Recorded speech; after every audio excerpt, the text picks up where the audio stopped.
Morning. Good morning. Okay, the presentation we're going to hear today is politics and sports. We're going to touch a sensitive chord in the sports world. The sports world has almost all nations participating, playing and competing with each other in many different games. And all the nations bring their politics with them too.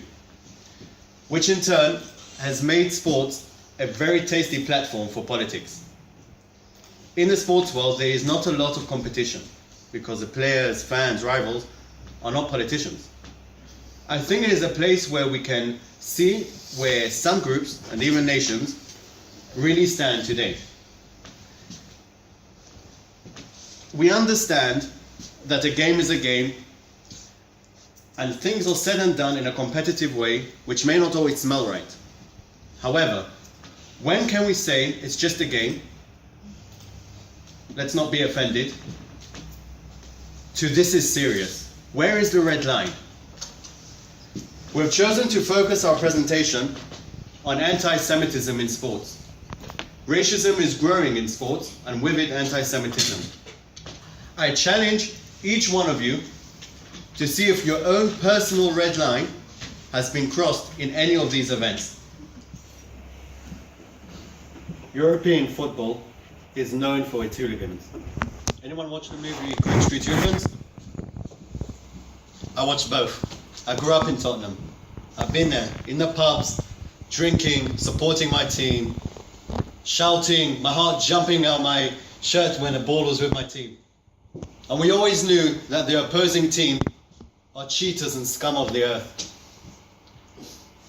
The pubs, you take one look at us, we were the hooligans. You can't judge. Yes, when it comes to football, you don't mess with the fans. Europe has an infamous reputation for that. Any one of you been to a football match in Europe?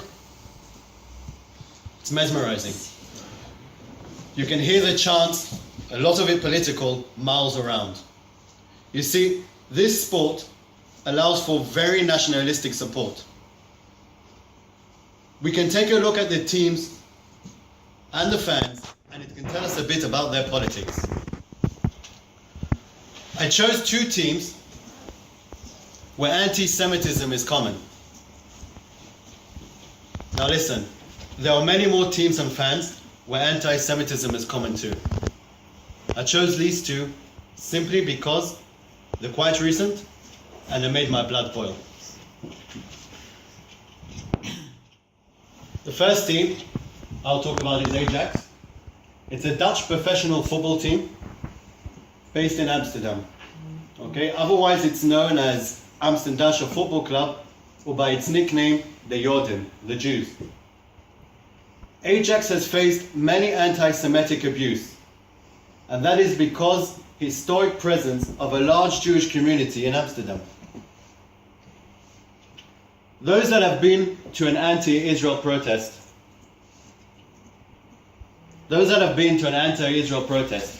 and have heard this chant, Hamas, Hamas, Jews to the gas, you'll be surprised to know that this chant was taken from the Dutch football pitch.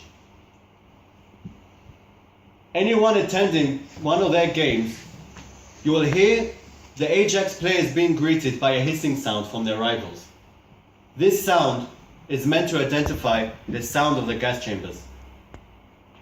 Another common anti-Ajax banner reads, Adolf, here is another 11 for you, obviously referring to the 11 players. Now let us remember that in the Netherlands, the Nazis and the collaborators wiped out 75% of its Jewry. That is the highest rate in Nazi-occupied Western Europe.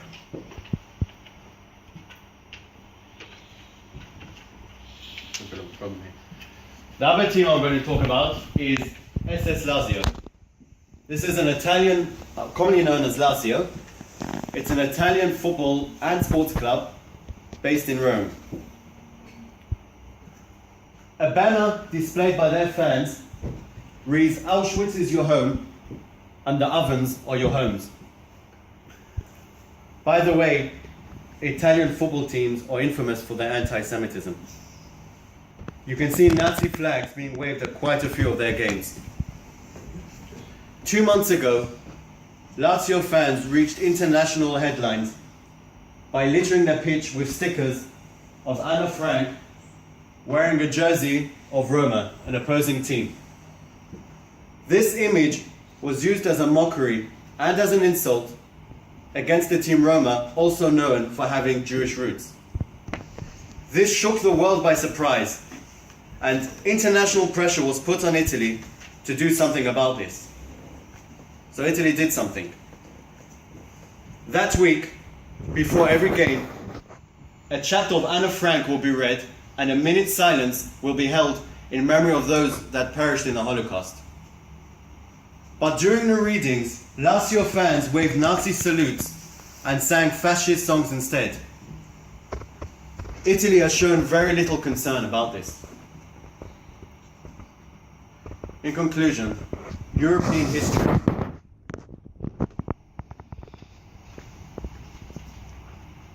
European history is infamous for its anti-Semitism. It has a unique anti-Semitism, a barbaric hatred such as unseen anywhere else in the world. It is of no surprise that Europe is responsible for the majority of Jews murdered around the world. Hooliganism is not anti-Semitism. We cannot underestimate anti-Semitism in football, because it is this politics that they take with them to their homes too.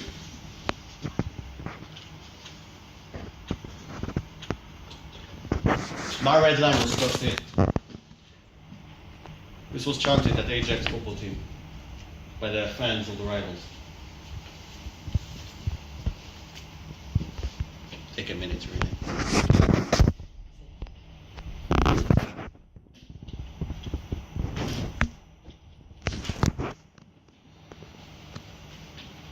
To sum up the presentation, the sports world has become a platform where politics is very much expressed. And though they should not mix, sports has a huge influence on the population, and it should be used to show positive role models and set good examples. We all understand balance, but what we saw today is not fair. Political correctness is rare in sports, and we have seen where some nations and teams and groups really stand. Is it okay though, being it just a game? Should we not be offended? Or is it serious? In our opinion, many red lines have been crossed. This is not a game. This is serious. Those involved should face the consequences. And this should be stopped. Thank you for listening. If anyone has any questions, we'll take them now. Thank you.